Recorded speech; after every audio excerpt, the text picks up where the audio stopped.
الحمد للہ رب العالمین والعاقبۃ للمتقین والصلاة والسلام علی سید الانبیاء والمرسلین وعن حذیفۃ رضی اللہ تعالی عنہ ان النبی صلی اللہ علیہ وآلہ وسلم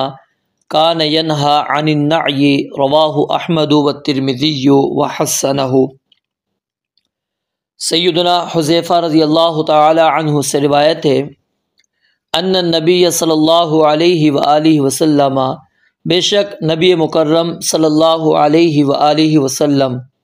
کانا تھے، ینہا روکا کرتے، منع کیا کرتے، عن النعی موت کے عام اعلان کرنے سے، کھلے عام منادی کرنے سے۔ اس حدیث کو امام احمد اور امام ترمذی رحمۃ اللہ علیہ نے روایت کیا ہے، اور امام ترمذی نے اس کو حسن قرار دیا ہے۔ تو یہ روایت سند کے اعتبار سے ضعیف ہے، لیکن دیگر احادیث کی روشنی میں مطلقاً موت کی اطلاع دینا ممنوع نہیں ہے بلکہ جائز ہے۔ آپ اگلی حدیث بھی پڑھیں گے جس کے اندر حبشہ کے جو بادشاہ تھے نجاشی رحمہ اللہ، ان کی وفات ہوئی تو نبی علیہ الصلوۃ والسلام نے مدینہ میں صحابہ کرام رضوان اللہ علیہم اجمعین کو ان کی وفات کی خبر بھی دی، اور غائبانہ نماز جنازہ بھی آپ نے ان کی پڑھائی۔ اور اسی طرح جنگ موطا میں جب سیدنا زید رضی اللہ تعالی عنہ اور سیدنا جعفر طیار رضی اللہ تعالی عنہ اور سیدنا عبداللہ بن رواحہ رضی اللہ تعالی عنہ مسلمانوں کی قیادت کرتے ہوئے یکے بعد دیگرے شہید ہو گئے، تو نبی علیہ الصلوۃ والسلام کو وحی کے ذریعے سے خبر ہوئی، تو آپ نے اسی وقت مدینہ منورہ میں صحابہ کرام رضوان اللہ علیہم اجمعین کو ان کی شہادت کی خبر دی۔ تو یہ حدیث، جو اس حدیث کے اندر یہ بات موجود ہے کہ کان ینہی عن النعی، نبی علیہ الصلوۃ والسلام نعی سے منع فرماتے تھے۔ اصل میں یہ جو دور جاہلیت کے طریقے میں اگر منادی کی جائے، ایک ہوتا ہے عام طریقہ، وہ کیا ہے کہ آپ اس قدر خبر دے دیں کہ لوگ اس کے کفن دفن اور نماز جنازہ میں شرکت کر سکیں، تو یہ ممنوع نہیں ہے۔ ممنوع کیا ہے؟ دور جاہلیت کے طریقے کو اختیار کرنا۔ اس میں کیا ہوتا تھا؟ منادی میں نوحہ ہوتا تھا، مرنے والے کے افعال کو فخریہ انداز میں بازاروں اور گلی کوچوں میں گھوم گھوم کر بیان کیا جاتا تھا، تو نبی علیہ الصلوۃ والسلام نے اس سے منع فرمایا ہے۔ تو یہاں پر جو ممانعت والی بات ہے وہ جاہلی انداز کے اندر ہے کہ آپ اس کے محاسن کو فخری انداز کے اندر بیان کریں، گلی گلی پھر کر اس کی وفات کو رو رو کر اس کا اعلان کریں، اس کی اطلاع کریں، یہ درست نہیں ہے۔ لیکن اگر صرف آپ کسی کے فوت ہونے کی اطلاع دیتے ہیں تاکہ لوگ اس کے کفن دفن کے اندر اور نماز جنازہ میں شریک ہو سکیں، تو یہ اسلام کے اندر معیوب نہیں ہے، جائز ہے، اور اس کے اندر میں نے آپ کو دلیل بھی پیش کی، اور اگلی حدیث جو اب ابھی پڑھنے لگے ہیں اس کے اندر بھی یہی چیز موجود ہے۔ وعن ابی ہریرہ رضی اللہ تعالی عنہ ان النبی صلی اللہ علیہ وآلہ وسلم نعى النجاشی فی اليوم الذی مات فیہ وخرج بهم الى المصلی فصف بهم وکبر علیہ اربعا، متفق علیہ۔ سیدنا ابو ہریرہ رضی اللہ تعالی عنہ سے روایت ہے ان النبی صلی اللہ علیہ وآلہ وسلم، بے شک نبی مکرم صلی اللہ علیہ وآلہ وسلم نے نعى النجاشی، نجاشی کی وفات کی اطلاع دی، فی الیوم الذی، اس دن میں، مات فیہ، جس میں وہ فوت ہوا، یعنی جس روز جس دن نجاشی کی وفات ہوئی اسی دن آپ علیہ الصلوۃ والسلام نے اس کی وفات کی خبر دی۔ وخرج بہم الی المصلی، اور آپ صحابہ کرام رضوان اللہ علیہم اجمعین کو لے کر جنازہ گاہ کی طرف تشریف لے گئے۔ فصف بہم، پھر آپ نے ان کی صف بندی کروائی۔ وکبر علیہ اربعا، اور پھر اس کی نماز جنازہ ادا کی گئی جس کے اوپر 4 تکبیریں کہی۔ متفق علیہ، یہ بخاری اور مسلم کی روایت ہے۔ اس حدیث کے اندر سب سے پہلے ہم نجاشی جو ہے اس کا مختصر تعارف آپ کے سامنے رکھ دیتے ہیں۔ یہ حبشہ کے بادشاہ کا لقب ہوتا تھا۔ اس کو نجاشی کہتے ہیں، جس طرح روم کے بادشاہ کو قیصر اور ایران کے بادشاہ کو کسریٰ کہتے تھے۔ ان کا نام اصحمہ بن ابجر تھا۔ جب مسلمانوں کے اوپر کفار مکہ نے بہت سے مظالم ڈھائے تو اس وقت مسلمان اپنے دین کو بچانے کے لیے اسی بادشاہ کے دور میں حبشہ کی جانب مسلمانوں نے ہجرت کی اور اس نے مسلمانوں کو پناہ دی تھی۔ نبی علیہ الصلاۃ والسلام نے 6 ہجری کے آخر میں یا محرم 7 ہجری میں عمر بن امیہ ان کے ذریعے سے خط لکھ کر اسلام قبول کرنے کی اس کو دعوت دی، تو اس نے آپ کے خط کو بوسہ دیا اور اپنی آنکھوں کے ساتھ اس کو لگایا، پھر اپنے تخت شاہی سے نیچے اتر آیا اور جعفر بن ابی طالب رضی اللہ تعالی عنہ کے ہاتھوں پر اس نے اسلام قبول کر لیا، اور پھر نبی علیہ الصلوۃ والسلام کو یہ ساری صورتحال تحریر کر کے بھجوا دی۔ 9 ہجری کے بعد رجب کے مہینے میں غزوہ تبوک کے بعد ان کی وفات ہوئی، تو نبی علیہ الصلوۃ والسلام نے پھر ان کی وفات کے بعد اس کا جو نائب تھا اس کو بھی اسلام قبول کرنے کی دعوت پیش کی۔ اب آئیے اس حدیث مبارکہ میں جو مسائل ہیں اس کی طرف ہم توجہ کرتے ہیں۔ اس حدیث سے ایک تو یہ مسئلہ ثابت ہوتا ہے کہ کسی کی موت کی اطلاع دینا جائز ہے۔ پیچھے حدیث ہم نے پڑھی تھی ممنوع کی، تو وہاں میں نے آپ کو بتلا دیا تھا کہ ممنوع سے مراد جاہلی جو انداز ہے وہ ممنوع ہے۔ مطلق اطلاع دینا اور پھر مقصود کیا ہو، اس کے کفن دفن اور جنازے کے اندر شرکت، تو یہ جائز ہے، اس میں کوئی حرج نہیں۔ اور دوسرا مسئلہ اس کے اندر یہ ثابت ہوتا ہے غائبانہ نماز جنازہ۔ نماز جنازہ جو غائبانہ ہے وہ جائز ہے پڑھنا، اس کے اندر جواز موجود ہے، لیکن علماء کے مابین یہ مسئلہ مختلف فی آ رہا ہے، اس میں اختلاف ہے۔ بعض علماء کیا کہتے ہیں کہ ہر ایک میت کی غائبانہ نماز جنازہ پڑھی جا سکتی ہے، حتیٰ کہ بعض تو یہاں تک کہتے ہیں کہ آدمی کو چاہیے کہ ہر شام کو نماز جنازہ پڑھے اور نیت یہ کرے کہ ہر اس مسلمان کی نماز جنازہ ہے جو آج روئے زمین پر فوت ہوا ہے۔ اور کچھ اہل علم ان کا کہنا یہ ہے کہ ہر ایک کی غائبانہ نماز جنازہ جائز نہیں ہے، صرف اس شخص کی غائبانہ نماز جنازہ پڑھی جائے گی جس کے بارے میں یہ معلوم ہو کہ اس کی نماز جنازہ نہیں پڑھی گئی، اور یہی موقف امام ابن تیمیہ، شیخ ابن عثیمین رحمہم اللہ کا ہے، اور اسی قول کو انہوں نے راجح قرار دیا ہے۔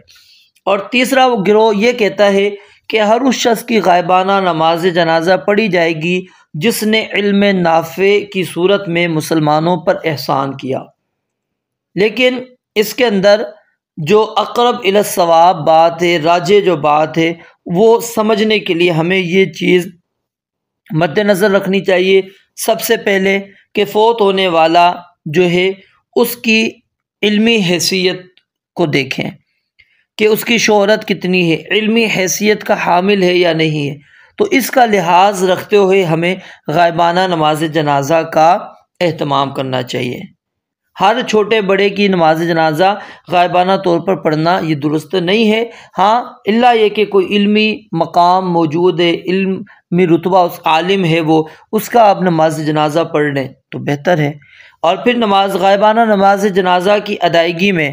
آپ کی کوئی سیاسی یا مالی مفادات وابستہ نہ ہو، صرف اللہ رب العالمین کی رضا آپ مقصود ہے اور کوئی چیز مقصود نہیں۔ اب اس کے لیے کیا اعلانات کروانا، بینر چھپوانا، اشتہارات چھپوانا، بڑے بڑے مشائخ کو اس کے لیے جمع کرنا، پھر اس کا انتظار کرنا، پھر وہ آگے نماز جنازہ پڑھائے اور اس سے پہلے تقریروں کا ہونا، تو یہ جو ہے محل نظر ہے، اس سے اجتناب کرنا چاہیے، بچنا چاہیے۔ اور اسی طرح آپ غائبانہ نماز جنازہ جب ادا کریں گے تو اس کا طریقہ کار کیا ہے، وہی ہے جس طرح کہ آپ میت سامنے رکھ کر نماز جنازہ پڑھتے ہیں۔ تو بہتر کیا ہے کہ جب بھی آپ دعا کریں تو اپنے مسلمان بھائیوں کے لیے دعا کر لیں جو اس دنیا میں نہیں رہے۔ اور اسی طرح اس حدیث مبارکہ سے یہ مسئلہ بھی ثابت ہوا کہ نبی علیہ الصلوۃ والسلام نے نماز جنازہ جو ہے وہ صف بندی کے ساتھ جس طرح یعنی عام نماز جنازہ پڑھا جاتا ہے اسی انداز کے اندر آپ نے پڑھایا، اور تکبیرات کتنی پڑھی؟ 4۔ یہ مسئلہ سمجھ لیجئے کہ نماز جنازہ کے اندر 4 سے لے کر 9 تک تکبیرات کا ثبوت موجود ہے۔ آپ 4 بھی پڑھ سکتے ہیں، 5 بھی، 6 بھی، 7 بھی، 8 بھی، 9 بھی۔ 9 تکبیرات تک کا ثبوت ہے، لیکن زیادہ جو ہمارے ہاں معروف ہے وہ 4 ہے، ٹھیک ہے، لیکن ثبوت 9 تک کا موجود ہے۔ اگر کوئی بندہ 5 پڑھتا ہے تو اس میں کوئی مسئلہ نہیں، 6 پڑھتا ہے تو اس سے بھی کوئی مسئلہ نہیں،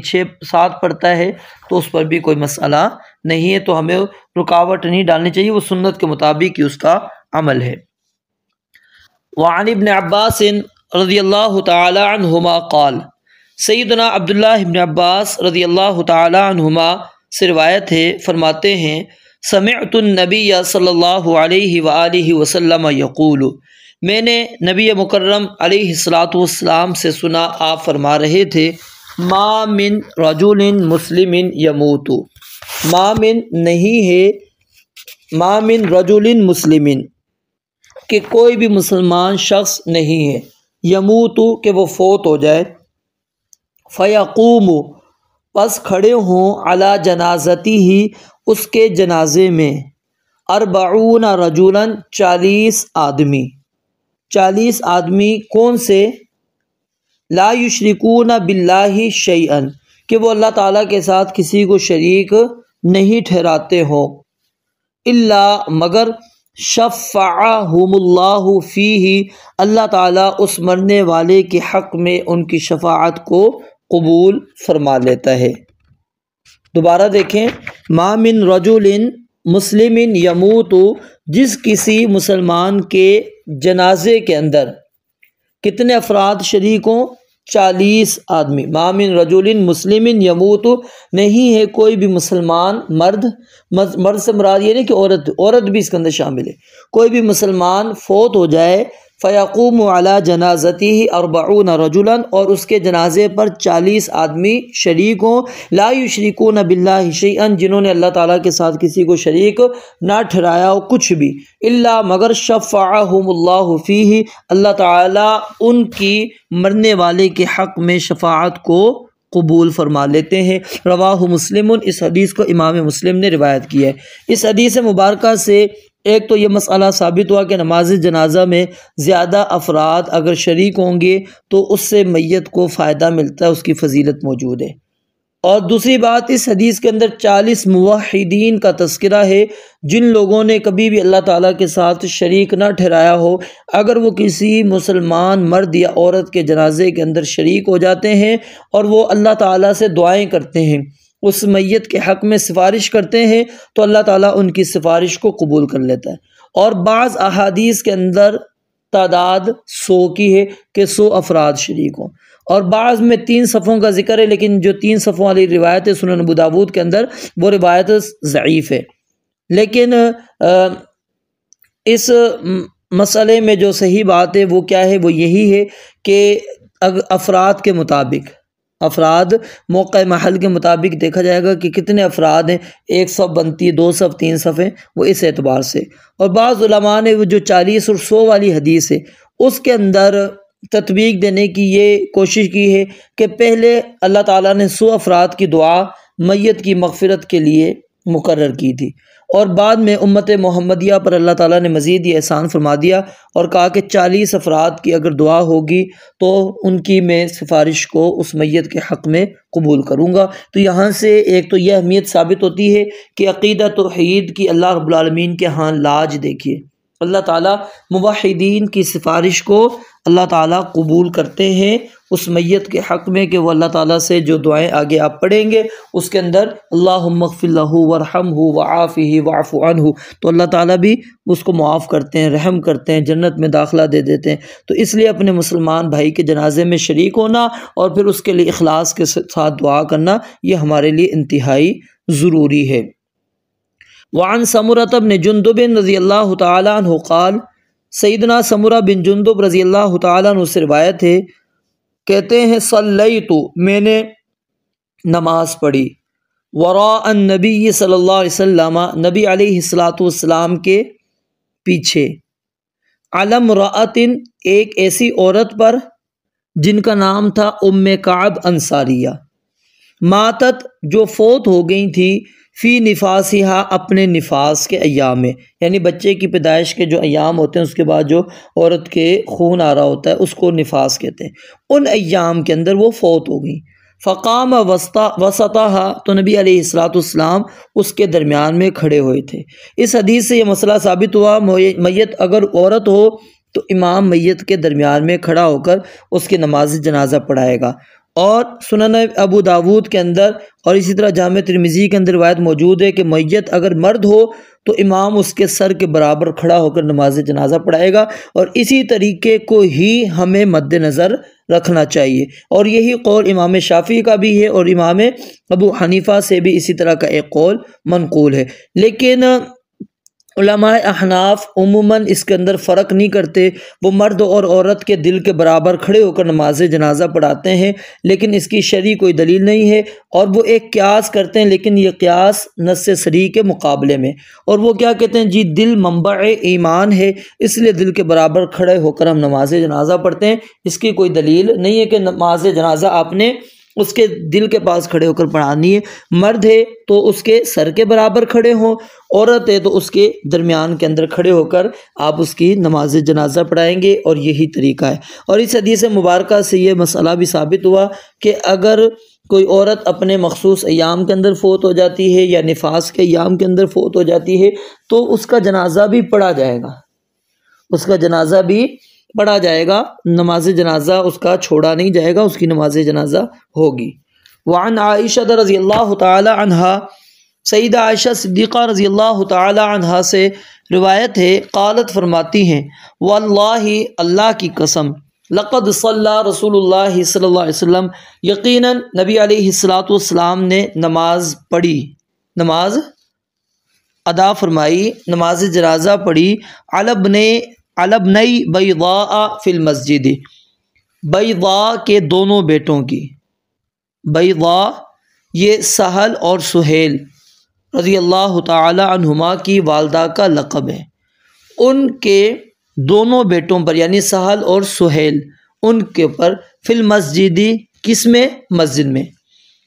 رواہ مسلم، اس حدیث کو امام مسلم رحمۃ اللہ علیہ نے روایت کیا ہے۔ اب اس حدیث میں ان لوگوں کا رد ہے جو لوگ کہتے ہیں کہ مسجد میں نماز جنازہ پڑھنا ممنوع ہے، حالانکہ نبی علیہ السلام نے یہ جو سہل اور سہیل رضی اللہ تعالی عنہ ہیں، ان دونوں کا نماز جنازہ آپ علیہ السلام نے کہاں پر پڑھایا؟ مسجد کے اندر۔ تو نبی علیہ السلام سے نماز جنازہ مسجد کے اندر پڑھانا یہ آپ کے عمل سے ثابت ہے۔ اور اسی طرح امام ابن سعد نے طبقات کے اندر سیدنا ابو بکر صدیق رضی اللہ تعالیٰ عنہ کے جنازے کے متعلق لکھا ہے کہ سیدنا عمر فاروق نے مسجد میں ہی ان کا نماز جنازہ پڑھایا تھا۔ اسی طرح مسند سعید بن منصور میں ہے کہ سیدنا عمر رضی اللہ تعالی عنہما کا جنازہ بھی سیدنا صہیب رضی اللہ تعالی عنہ نے مسجد ہی میں پڑھایا تھا۔ اور اسی طرح مصنف عبد الرزاق اور سنن کبریٰ بیہقی کے اندر بھی موجود ہے، اور سیدہ عائشہ رضی اللہ تعالیٰ عنہ نے سعد بن ابی وقاص کا نماز جنازہ بھی مسجد کے اندر ادا کیا تھا، یہ مصنف عبد الرزاق کے اندر موجود ہے۔ اگر یہ جائز نہ ہوتا، مکروہ ہوتا، تو کیا ابو بکر رضی اللہ تعالیٰ عنہ کا جنازہ مسجد کے اندر پڑھا جاتا؟ عمر رضی اللہ تعالیٰ عنہ کا جنازہ مسجد کے اندر پڑھا جاتا؟ سعد بن ابی وقاص ان کا نماز جنازہ مسجد کے اندر پڑھا جاتا؟ یہ جو کیا نام ہے سہل اور سہیل رضی اللہ تعالیٰ عنہ ان کے جنازے کیا نبی علیہ السلام مسجد کے اندر پڑھاتے؟ یعنی مسجد کے اندر پڑھانا، یہ اس کا ثبوت مل گیا ہمیں۔ ہاں البتہ مسجد سے باہر پڑھنا افضل اور بہتر ہے، مسجد سے باہر پڑھنا افضل اور بہتر ہے، آپ یہ کہہ سکتے ہیں، لیکن آپ مطلق طور پر اگر انکار کرتے ہیں کہ جی مسجد میں نماز جنازہ نہیں ہوتا تو اس کی کوئی دلیل ہونی چاہیے واضح طور پر، اور واضح طور پر اس کی دلیل نہیں ہے۔ اب ذرا ہم ان کا تھوڑا تعارف پڑھتے ہیں ابن بیضاء کا۔ جو ان کی والدہ تھی ان کا نام تھا دعد بنت جحدم، اور ان کا لقب میں نے آپ کو بتایا بیضاء تھا، اور ان کے خاوند کا نام تھا وہب بن ربیعہ قرشی۔ سہل اور سہیل ان کی اولاد تھی۔ تو سہل تو ان لوگوں میں سے تھے جنہوں نے قریش کے اس صحیفے کو پاش کیا تھا جس میں قریش نے بنو ہاشم اور مسلمانوں سے مقاطعہ کی قرارداد پاس کی تھی، اور ایک قول کے مطابق انہوں نے اپنے اسلام کے قبول کا اظہار مکہ ہی میں کر دیا تھا، اور ایک قول کے مطابق انہوں نے اپنے اسلام کو چھپائے رکھا، اور اسی حالت میں زبردستی ان کو بدر کے اندر بھی لایا گیا۔ تو مسلمانوں نے انہیں قیدی بنا لیا۔ تو پھر عبداللہ بن مسعود رضی اللہ تعالیٰ عنہ نے شہادت دی کہ میں نے انہیں مکہ کے اندر نماز پڑھتے ہوئے دیکھا، تو ان کی شہادت پر پھر ان کو آزادی دے دی گئی، اور پھر مدینہ کے اندر انہوں نے وفات پائی۔ جہاں تک تعلق ہے سہیل، تو وہ قدیم الاسلام صحابی تھے، حبشہ کی جانب بھی انہوں نے ہجرت کی تھی اور مدینہ کی جانب بھی، دونوں ہجرتوں کے اندر شریک تھے، بدر اور تمام غزوات کے اندر شامل رہے۔ غزوہ تبوک 9 ہجری کے بعد مدینہ میں انہوں نے وفات پائی۔ ان کے ایک اور بیٹے تھے بیضاء کے، اور وہ کیا تھے؟ حضرت صفوان، ٹھیک ہے، وہ بھی ان کے بیٹے تھے جو غزوہ بدر میں جام شہادت انہوں نے نوش کیا، اور ایک قول یہ ہے کہ انہوں نے نبی علیہ الصلوۃ والسلام کے کافی عرصے بعد وفات پائی۔ رب العالمین سے دعا ہے اللہ تعالی ہمیں عمل کرنے کی توفیق عطا فرمائے۔ وآخر دعوانا الحمد للہ رب العالمین۔